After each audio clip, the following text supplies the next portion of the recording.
What is your understanding of the meaning of high quality? What does that say to the rest of the world? Well, first of all, I have to tell you that I'm personally proud that I was the first foreign minister from the European Union to sign the implementation agreement of the One Belt, One Road initiative back in the summer of 2015, when my good old friend, Foreign Minister Wang Yi, gave me the honor to host him in Budapest.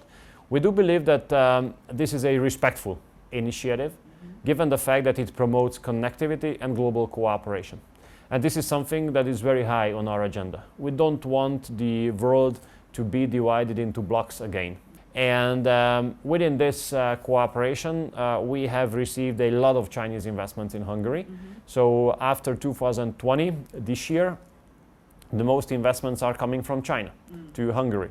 And these are all very modern investments, state-of-the-art, very high level of standards, creating tens of thousands of new jobs. So whatever comes out from China on industrial or service or any other economic areas are by definition very high quality. That's not a question. As you may know, Mr. Minister, working on both fronts, both trade and the foreign affairs issues, these days common sense and also what you talk about as rationality might be a rare commodity.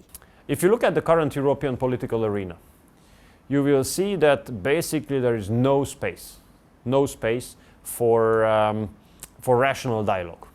Why? Because all the questions are being over-politicized and over-ideologized. If you speak a bit different from the liberal mainstream, then you are immediately stigmatized. Trade volume between the 27 EU member states and China has reached a peak of 860 billion euros last year.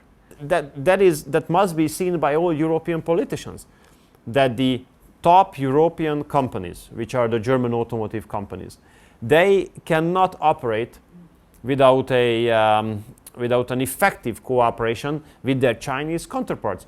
And this is not a political statement. This is the fact. And whether we like it, whether we don't like it, this is the fact. And if we do not want to kill the European economy through killing the German automotive car makers, then we have to let this cooperation flourish, you know. And we in Hungary are proud to become a kind of meeting point. I really want to know, what is your priority? You know, when something happens, you have to have a practical goal of your foreign policy as well. I mean, China as a huge country can afford to have foreign policy, but we as a small country, we have to have foreign policy with a very concrete goal to improve the economic competitiveness and economic performance of the country. When I came into office, I made it very clear to all of the staff, all of my ambassadors, that our job now is very practical. Very practical. Not ceremonial, not protocol, very practical. We have broken the investment record and the export record every year. Every year. This shows that it made sense to transform the way of management of Hungarian foreign policy.